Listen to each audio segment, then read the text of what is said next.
Hey there, Titanfall legends, my name is Jaredude, here today with some news regarding the Live Fire DLC, as well as the patch notes of the patch that will release alongside Live Fire. Right before getting into the new information, we have just launched our merch store. Thank you so much to those who have already purchased something. Also, thank you for the feedback. We would like to expand designs and possibly product types in the future. We just want to see how this first wave of merch is received. And just to let you know, everything this weekend is 15% off. Also, to celebrate us hitting 75,000 subscribers, plus the launch of the merch, we are giving away 5 t-shirts. If you have entered our previous giveaways, you'll be familiar with how this works, as we are once again using the website gleam.io. This time around though, we have many more ways to enter. There is a link in the description below. The giveaway is open until next Friday, and once it has closed, we'll announce the winners on social media and get in contact with them. But now, on to Live Fire. First thing that I assume most of you are wondering about is the release date for this upcoming DLC.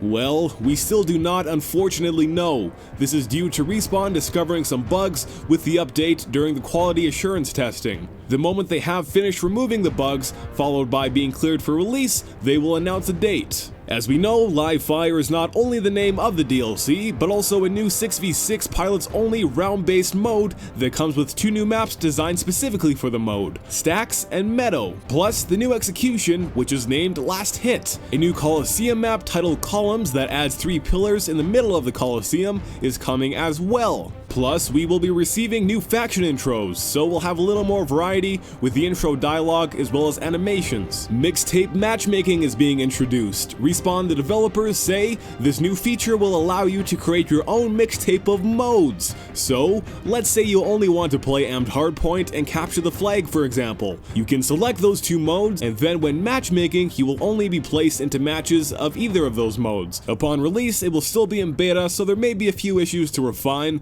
but overall it should operate fairly well. Lastly, before moving on to the patch notes, a playlist will now be featured every week. To incentivize playing the featured mode, Double XP will be active in the playlist. This will definitely help populate less played modes. Maybe I can finally try out some free-for-all. Now, on to the balance changes of the multiplayer gameplay. Starting with the Titans, Tone has quite a few small adjustments. Reduced salvo core's damage, removed the damage fall off from salvo core rockets, increased the cooldown of sonar pulse, reduced the projectile size of the 40mm, tone burst loader improvements, slight presentation tweaks, updated audio cues, and leaving ADS now clears the charges. For North Star, remove the damage from flight core rockets. This should make her more consistent in dealing high damage, and increase dash regen rate. For Ronin, increase dash regen rate. For Scorch, ADSing with his primary weapon will display the projectile's path.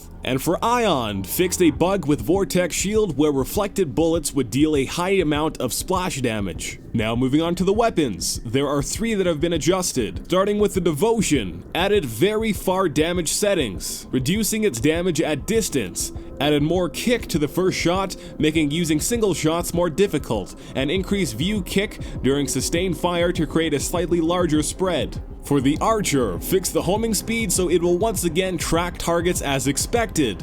MGL, reduce the projectile speed, and increase the fuse time. Well, some of the very popular requests have finally been answered. Also, Respawn decided to be very specific this time around with the balancing changes. Another new feature coming is the film grain slider. You may notice that there is a film grain effect in the game. With the slider, we will be able to turn the filter off or adjust it to our liking. A handful of new customization options for the controls are on the way, and finally there are some game improvements. Some of them include Kraber can no longer be shot as semi-automatic if the player presses the reload button at the same time as the fire button. Titans that are invulnerable while performing executions will have their life bars colored gold and flashing to communicate their invulnerability. Added some out-of-bounds triggers and props to block off areas for crash site and complex. When switching weapons while editing a loadout, the game will now preserve your mod choices if possible. Ronin now shows his sword in the loadout menus. Credit purchasable items now show a credit symbol instead of a lock symbol. Friends' names will now show up green in chat room and in-game. Prime Titans can now use nose arts. Network admins can send messages to the network in-game, rather than only through Titanfall.com. Capped max range of Reaper's weapons and attrition. Nuclear eject damage no longer fills your Titan meter.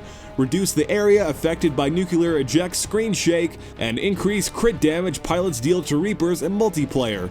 Rest in peace to all of the crazy multi-nuclear ejection clips. Now, there are a lot of bug fixes and platform-specific fixes in this patch, but I will not be reading them off in this video. If you would like to read through them, I have linked both the patch notes and the latest Frontier News Network as well down below in the description. Today's question of the day: what is your response to these changes? Feel free to let us know in the comments below or answer silently in your head. My name is Jaredude, and until next time, stand by for Titanfall.